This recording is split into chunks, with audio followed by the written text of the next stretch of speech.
Chapter 38. February 28th. My mother turned the paper bag upside down. 2 glittery red high-heeled shoes tumbled onto my study desk. Mrs. Linfont found them when she was dust mopping under your bed today. She said she didn't want to be snoopy, but she thought it was kind of unusual, and she couldn't imagine they were a present for me. She squinted at them. They're not, are they? No, I said, and she is a snoop. I guess you're right. Does that make me a snoop, too? Yeah, I said. I put the shoes back in the bag. She didn't go away. So, is it a secret? I glared at her. Then I told her why I got them. So, why are you keeping them? I told her that, too. Well, that's very sweet of you. If it makes you feel any better, I don't think you have to worry anymore about your grandfather making it. It's just a question of how well he's going to get. She was looking at me funny. Let me see those again. She pulled out one of the shoes. She studied it. What are you grinning at? I said. Where did you get these? I don't know. I didn't notice. I told you I was in a hurry. Shoes usually come in a box. Not these. They were sitting on the counter. How much did you pay for them? $6. She started to giggle and wag her head. What? I said. You know where you got these? At a store, I told you. You did something you said you'd never do, Mr. Price Tag. She tried to squeeze my nose, but I pulled away. You went shopping at second time around. When I woke up next morning, my first thought was, I was in a thrift shop. I hope it doesn't show at school. My mother was probably right about Scooter making it. Last time we visited him, we took him some snapper soup in a thermos jug. It's one of his all-time favorite things to eat. My mother fed it to him. When he tasted the first spoonful, his eyes lit up. He was Scooter. And he went, Aye, aye. I told my sister, the mouse is never going to move into that house out there. It'll come and take the food, but it's never going to live there. She scowled. She didn't want to talk about it. She thinks she's the only one in the house that knows anything about nature. What do you care? She said. I don't, I said. I'm just saying. It was killing her to ask. Finally, she snorted. So, saying what? That thing's in the open too much. You should push it back under the bushes. Mice like things dark and cozy-like. That's why it was living in my football bag. Then I guess the mouse house has to be smelly too, she said, and walked away.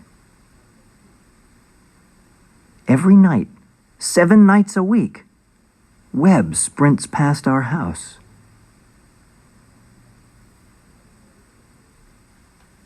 Chapter 39. March 22nd.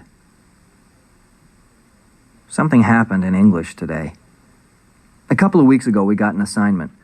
Write an essay about someone you know. Tell what that person means to you. I wrote about Scooter. Not about the stroke and the rehab and all, just the good stuff. I told about his great cooking and the stories in bed and how he came to all my games, even in the rain. The papers were due today. When I got to class, Webb was already there, wearing the old peace button. DeLuca was there. I took my seat. Webb got up to talk to the teacher. As soon as that happened, Mike went to Webb's desk and snatched some stapled sheets of paper from it. Probably Webb's essay, I figured. On the way back to his desk, he crumpled it into a ball. When Webb got back, he saw right away what happened. He started looking around frantically for his essay, under his desk, in his books. Kids were giggling. Suddenly, while Webb's back was to him, Mike turned and whipped the paper ball to me. I never didn't catch a ball that was thrown to me in my life. I caught it. The bell rang. Everybody settled down. The class started. The teacher didn't ask for the essays right away. As the period went on, I got more and more curious about Webb's paper. Finally, as quiet as I could, I uncrumpled it. I flattened it against my desktop, shielded it with my book, and read.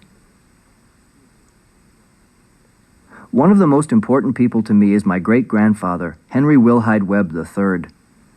I feel very fortunate and blessed to have a great-grandfather, but he is more than that to me. He is 93 years old. It is hard to believe that someone who is 80 years older than I can understand how I feel, but he can. He is my best friend. Henry Wilhide Webb III gave me my first name. In the year 1919, he ran for his college track team in the famous Penn Relays. Shortly after that, he traveled west to the state of North Dakota, and he settled there and raised a family. But he never forgot that day at the Penn Relays. When I was born, my mother told him that he could name his first grandson. He named him Penn. That was me. We moved to Pennsylvania 7 years ago. I have only seen him once since then. I miss him very much. Most of all, I miss the stories that he used to tell me about the old days. Sometimes he makes me sad when he says that he feels himself disappearing like the prairie. My great-grandfather is coming to visit us for 2 weeks in April.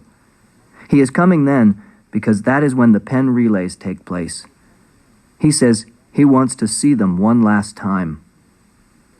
I do not believe he knows that middle schools and even grade schools now compete in the relays. I believe that the best gift I can give my great-grandfather would be for him to see me run in the Penn Relays. That is why I have been practicing my running every night. The teacher called for papers. I passed mine in. The bell rang. Everybody packed up. Webb took a last look around his desk. While everybody else headed for the door, he headed for the teacher. I intercepted him. I stuck the essay in his hand. "I found it," I said. "It's wrinkled, but it's okay." He was gaping at me like a hooked fish as I went out the door. Track sign-ups are tomorrow.